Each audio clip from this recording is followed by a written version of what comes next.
Guys, UFC 260 is this Saturday night. You know what that means. Nick and I are predicting the fights on the main card right now.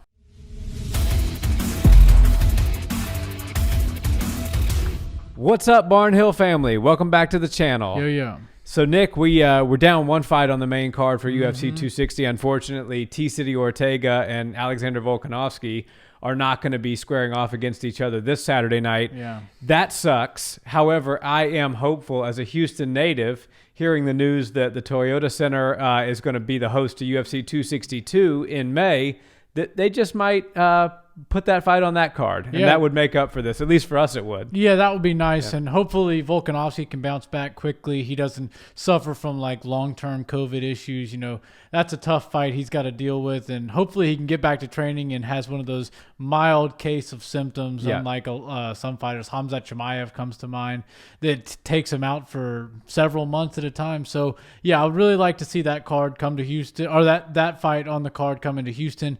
And unfortunately, if I had to take one of the 5 fights off the main card, that would probably have been the last one I wanted to see this go. one, the main event, yeah, for sure.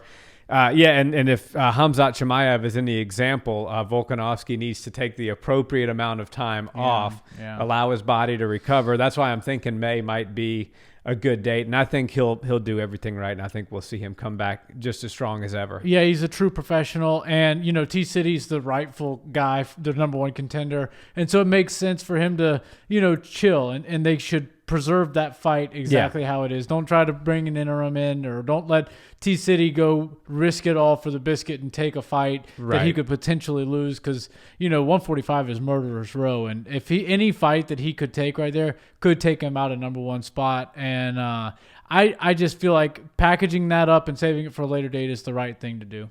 Absolutely. Totally agree. And let's just hope that later date for us is in Houston. Yeah, and luckily the rest of the card is pretty good for this weekend. I mean, obviously the heavyweights, that's the most coveted belt in all of combat sports, you know. For sure. Everybody knows now that mixed martial arts is the most complete version of unarmed combat. So the heavyweight is usually considered the biggest guy and in the most difficult sport. So let's just go ahead and say this is for the baddest man on the planet. Yeah, no doubt. I mean, a fight between Stipe Miocic and Francis Ngannou, it's hard to say the winner of that fight is not truly the baddest man on the planet. Yeah. And we'll get to that fight. Let's start off with the main card. We have Jamie Mullarkey. He's going to be taking on Khama Worthy.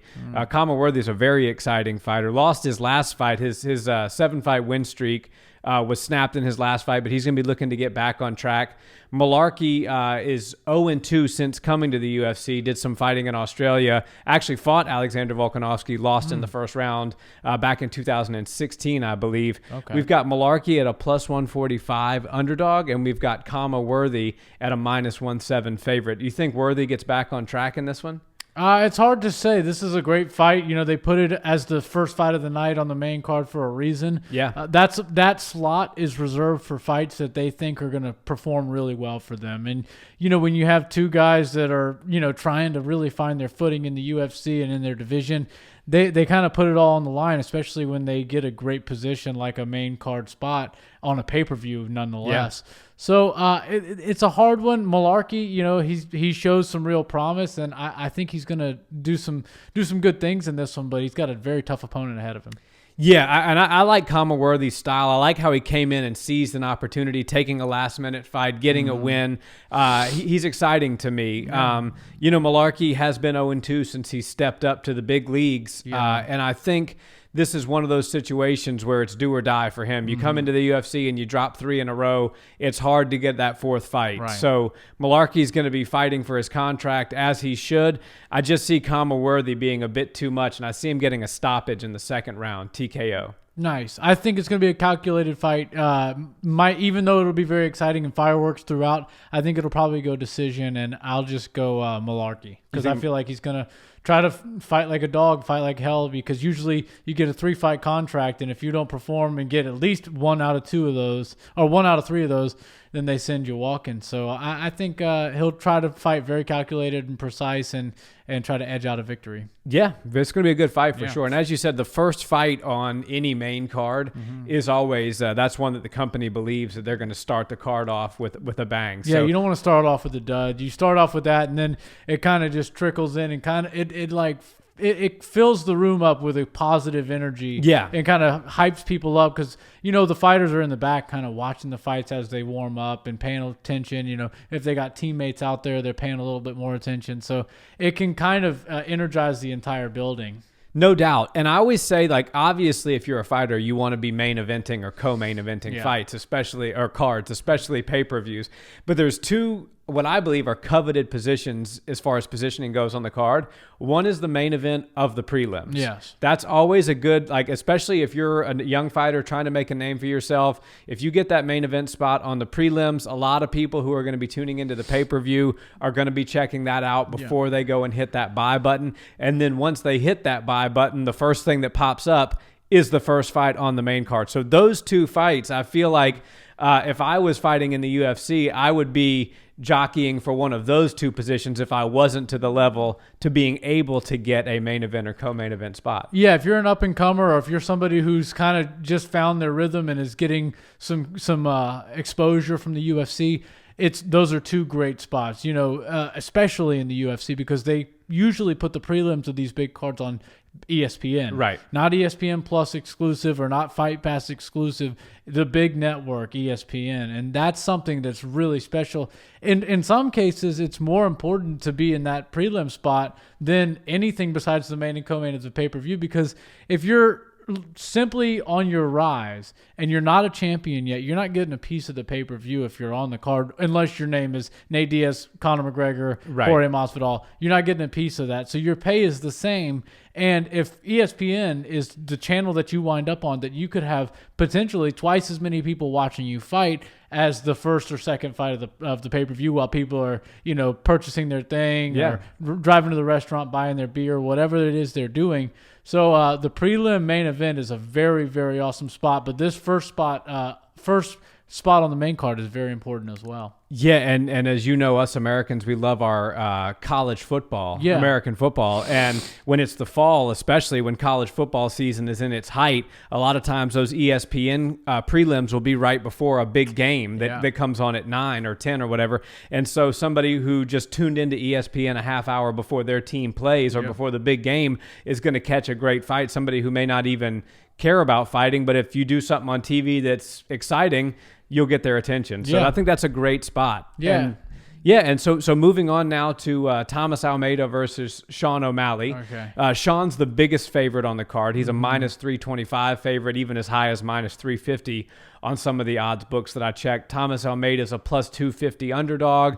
The bettors out there not giving Almeida much of a chance in this one. He is on a 3-fight skid. However, he does have 22 wins and 17 knockouts in his career. So he's no journeyman. He's no slouch. He's a very dangerous fighter. Does O'Malley rise to the occasion and get back in the win column? O'Malley has a lot of confidence going into this fight, and he said, he feels as good as he's ever felt going into a fight. His weight cut has not really been too difficult on him. He said he's naturally living a little bit smaller than he did in his last fight, which is always good. It's a little easier to the easier you can make the week and the following days before the fight happen, the better the fight will generally go. So O'Malley seems pretty confident. I've seen some clips and things that he's put out, and he's his usual self. He's trolling a little bit, but he's sparring also fans on Twitch and things like that. Yeah. He's always doing something crazy, but he doesn't. He said he hasn't oversparred. He's doing the right amount of sparring. He feels really good. His timing, his eyes, everything feels on point, and he's predicting a KO finish. Thomas Almeida is a hard guy to finish, and he has a lot of wins. He has a lot of experience coming from all those wins and knockout victories and finish victories that he's got. So I feel like this is a real tough test for O'Malley. No doubt. And, at first I was going with him, but I just feel like people like Thomas Almeida, when their back's up against the wall and they're constantly losing and they need to find a victory, they just have that experience and they pull a couple of extra tools out of their toolbox to get some win some rounds and just get the W that they need. Kind of at the end of the day, he doesn't care how flashy or not flashy he gets it done. As long as he gets his hand raised is kind of what matters to him. Yeah, well, and especially since when we talked about that in the video that we dedicated to just that fight alone, I was leaning towards Sean at that time, and I think I'm still going to pick Sean to win this fight. But Almeida is the type of guy who he's 29 years old. Mm-hmm. He's still not even hit his physical prime as far as age goes, and he's got a lot of fighting experience. He doesn't want to be cut from the UFC before his 30th birthday. No. So he's going to come out trying to swing, come out trying to take O'Malley's head off, but in a calculated way. I think he's going to try to attack the legs of O'Malley. We all know that seems to be one of his weak points. So look for him to attack the legs early and often. And I think it's going to come down to how well O'Malley is able to mitigate the damage of the leg kicks, maybe checking a few leg kicks really well and stopping him from throwing them. If Almeida starts to accumulate leg damage, it could be a very bad night for Sean O'Malley, but I do think Sean's made the right adjustments. I'm going to say Sean wins this fight by decision. Okay. 2-1 in a tough fight, but one that Sean clearly wins. And gains some experience fighting Almeida in 3 full rounds and gets a lot of ring time. That's something that, O'Malley's a pretty good finisher, so he's not getting tons and tons of time in the octagon, which is a blessing and a curse. You want to get your guy out of there as quickly as possible, but you also want to gain some experience. That's kind of what's one of the storylines behind the main event. Yeah. Stipe Miocic has, chock full, gang amounts of experience in the octagon, where Francis doesn't have near as much. So I feel like O'Malley's going to appreciate going the distance if he does go the distance with Almeida.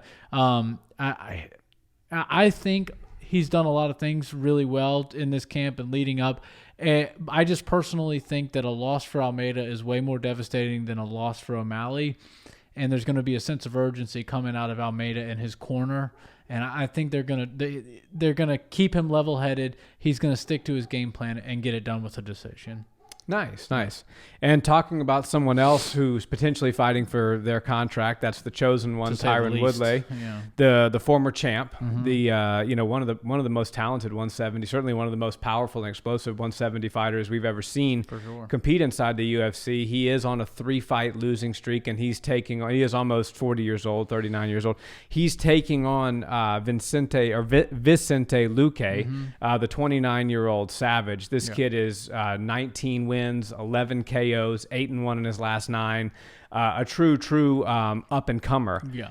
Does Woodley have enough as a grizzled veteran to pull off the win here, or is Luque going to continue his rise and potentially see the chosen one send the chosen one packing? Yeah, well, skill for skill, Tyron Woodley is still one of the best 170ers on the planet. And that being said, Vicente Luque belongs in there with a Tyron Woodley. Skill for skill, these guys are even Steven. I think they have a totally different set of skills, and they have a totally different fight style, but they are both very good at what they do. Tyron's very explosive. He's got great wrestling. Vicente Luque is really technical with his striking. Isn't quite the grappler that Tyron is, but I see this fight largely staying on the feet. Yeah. And I think they're, it's all about moments in this sport. And I just feel that certain fighters are only just beginning. And Vicente Luque is one of those guys that we're going to be talking about for several years to come. In the past couple of fights, my biggest critique, I won't say my only, my biggest critique with Tyron Woodley is that he feels like he's 1 foot in, 1 foot out. Like he's emotionally or mentally checked out, not of the fight, but of the sport. And, that kind of trickles into your training camp. It trickles into the fight itself. And so it's one of those sticky situations where, of course, I want to see Tyron Woodley at his best, still competing because he is one of the best in the world. But if he's not at 100% mentally, and he's not, the way that he was when he was the chosen one, when he was carrying the strap, it's just it's one of those things where I feel like he's gonna keep giving up these fights that he could probably win. Yeah. And people that are up and coming and hungry and see a former champion that they can put on their win list. it's tough for a guy like Tyron Woodley to deal with, and I feel like Vicente Luque's time is right now. He's going to look really good in this, and I think he's going to get it done, but Tyron Woodley's damn near impossible to finish, so I see it going all 3 rounds. Yeah, and Vicente Luque is 8 and Wonder Boy, 8-1 in his last 9 fights. His only loss being to Wonder Boy Thompson, who we know Tyron Woodley defeated. So, but it's hard to compare apples to apples like that, and it's not necessarily a fair comparison. And MMA math never works out. I agree with you. I think Tyron Woodley is 1 foot in the door, 1 foot out the door. I just don't see the passion that I saw in him before. Ever since he lost the belt to Kamaru, it just seems like he doesn't really want to be there at times. He's had his spats with the UFC in the past. He didn't feel like he was treated great as a champion. I can't imagine how he feels that he's being treated as a contender on a 3-fight skid. You know what I mean? They typically don't treat guys with 3-fight losing streaks as well as they treat a champion. So if you were unhappy when you were the champion, how do you feel now? I feel like he's just like kind of whatever. I'm going to fight this contract out, make some money, try to get some wins. But a guy like Luque has a totally different mindset. He's coming in, going for the knockout, going for the finish, looking to make his name off the former champ in 170 great. And I actually see Luque, I want to say he finishes Tyron, but Tyron is just too tough to finish. I mean, it takes an act of God to finish Tyron Woodley. Right. So I see this being a clean sweep, 3 rounds to none. 30-27 unanimous decision, Vicente Luque. Yeah, that's pretty much how I see it too. Maybe Tyron will get a round, but I just don't really know if I see it happening. Yeah, I'm gonna stay 3-0, 3 rounds to none. But still, but not a totally lopsided fight. Tyron will look like he deserves to be there, but he will look like the second place fighter come the end of the fight. Yeah, and the situation with Tyron, he made it to the top of the mountain. You can't possibly climb higher than the top of the division, the champion. Right. And, it's not just him. Many people are guilty of this same thing. They get there, they've done it, achieved the biggest thing that they've planned on achieving in their entire combat sports life. And then on their way down, it's not, you don't quite get up the same, when you're trying to chase something, for a second time, or, maybe you can get a fresh coat of paint, move to a different weight class, but that's not something he did. And that can get you up in the morning with the same kind of energy as before. But, it's a classic tale that we see all the time. And so Tyron's not the only one, but he is somebody who's definitely experiencing that sort of, I did it once and I'm good type of situation. Well, I think he needs to see a real clear path back to becoming the champion again. And I think if he's truly honest with himself, he knows that that's never going to happen. And so I think it's just hard for him to get up. He was the champ. He is the chosen one. He talked about being the best 170er in history. I don't think he is. No. I don't think many people would say that he is, but he's certainly one of the best. You could put him in the top 5, no doubt. So it's kind of hard for a guy like that on a 3-fight skid to say, okay, you know what? I really got to work my ass off for this 29-year-old kid that's, in the top 10. Right. It's just not there. Right. And, he looked really good as the champion. And even in his most recent fights, he's fighting the best in the world. That's why he hasn't looked quite as good as the people in the cage with him. But Vicente Luque's time is now. I think he's going to get his hand raised. Yep. I think you're right. And so talking about somebody who believes their time is now, we've got the main event. We've got Francis Ngannou, the Predator, the absolute specimen. He is training now at Extreme Couture in Vegas. He's moved out there. I mean, this guy's got an amazing story. Coming from Africa, living homeless in France, and taking his crack at boxing, and then realizing that his sport is MMA, not boxing, and making his way through a couple of different camps, couple different stops on the way. Fast forward to today, he's at the PI training. He's at Extreme Couture training, getting the best strength and conditioning, technical training, recovery that you can have. The UFC really believes in this guy. They're putting a lot behind him. He's obviously a super marketable star. He's taking on the best, in my opinion, that's ever done it at heavyweight, in Stipe Miocic. And I think Stipe has that position pretty comfortably. Some people think other heavyweights are, arguably better than Stipe. I think it's Stipe and then everyone else. Yeah. And so this is a tremendous opportunity for Francis to come in and get a win. He is the favorite, although he lost to Stipe 4 years ago. He lost to Stipe, then he lost again to Derek Lewis, and we started to question his mental headspace, where he is, what he's thinking. And then, he kind of corrected that, worked with sports psychiatrists and things of that nature, and then rattled off 4 knockouts in a row to get back to the position he's at, which is another crack at the title. So do you see this fight going differently than it did the first time? I think it's going to be a different fight for sure. Francis is a smarter fighter than he was back then, and he's not gun shy anymore. After the Stipe fight and the Derek Lewis fight, we were questioning if he'd ever be the same scary guy again. Well, he was able to fix some of the issues that he was having, and now we're in the last few bouts we've seen the Francis Ngannou of old, and I do think that he's the rightful number 1 contender, and I think Stipe, it's kind of crazy that he's the underdog, but at this point, Stipe is used to being the underdog as the champion.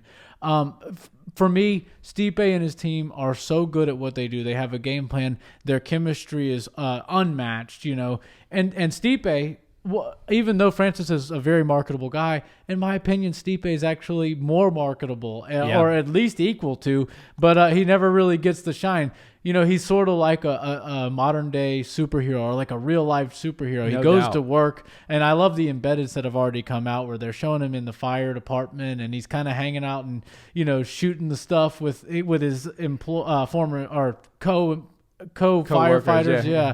And he's just a regular guy, but every now and again, 2 or 3 times a year, he puts on his fighting costume, which is just the belt and the tight shorts and the cup and the mouthpiece, and he goes out and puts on a show for us. And I just really enjoy watching Stipe do great things, and to see him in there, and they're showing a lot of the B-roll with the countdown and stuff like that, some of the footage, and it shows how crazy it is to see a guy that looks like Francis get dismantled and manhandled by a guy that looks like Stipe. Yep. Stipe looks like $1 million, don't get me wrong. He's, a huge body guy with a 6-pack and a set of abs and arms and everything like that, but not quite the level that Francis is at. But, to watch him just out-wrestle him, out-grab, out-strike him, make him kind of miss and make him pay every time. Break his will. Yeah, rinse and repeat for 15 or 25 minutes straight.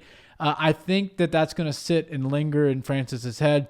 And after the first round, if Francis doesn't have him unconscious on the canvas, Francis is going to be in for another long night. And I personally think that they're just going to have the right game plan that's going to be similar to their first game plan against Francis, a little bit more conservative with the striking and getting into range. I think you're going to see Stipe get hit a little bit less, take down a little bit earlier, and hold Francis, the big man, down. And I think we do see Stipe retain his title.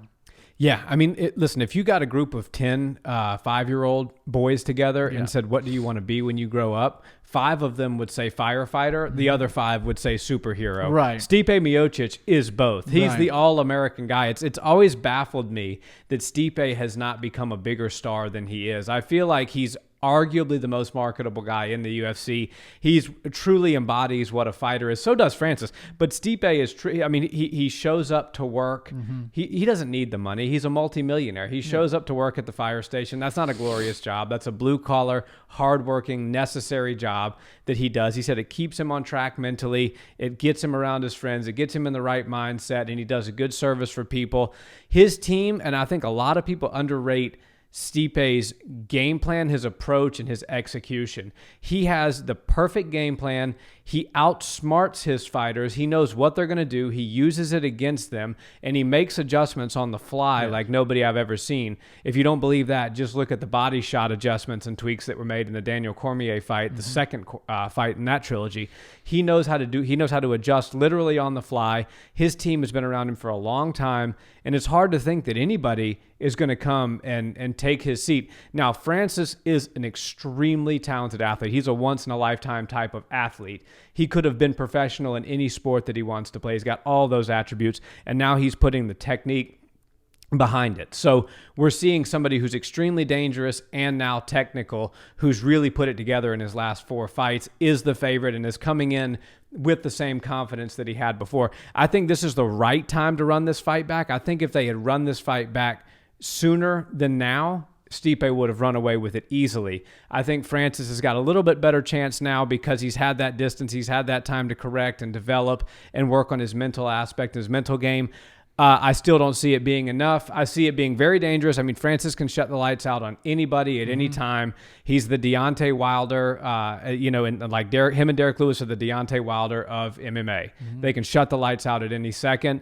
But I do believe that Stipe's mental preparation and game plan is going to not allow for that. I see Stipe winning another decision, 49-46. Yeah, it's going to be a great fight for sure. I think you're going to see that even though they're working on things like Francis's cardio, it's just not enough when you carry that much weight. Yeah. And getting taken down and held down against your will is really draining emotionally and mentally and physically, most importantly.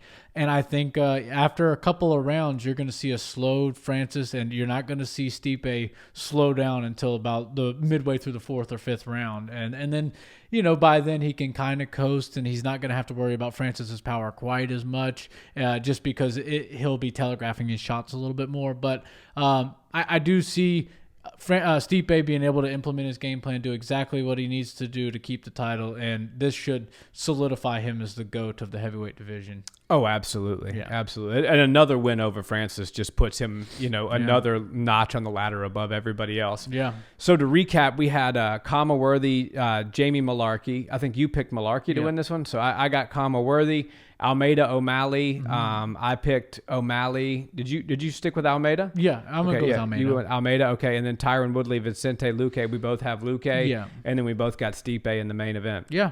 Cool. Well, guys, let us know in the comments, who do you agree with, who do you disagree with on the ones where we differed, and let us know who you think is going to win. We always enjoy hearing who you think is going to win and how. We love engaging in the comments. Keep them coming, guys. Thanks again for watching our videos, and if you enjoyed, please like, comment, and subscribe, and check us out on audio where you listen to those podcasts, guys. We're on Spotify, Apple Podcasts, pretty much wherever you listen to podcasts for the audio version of the Barnhill Brothers. We appreciate a subscribe there as well. Thank you guys so much. Have a good day. Peace.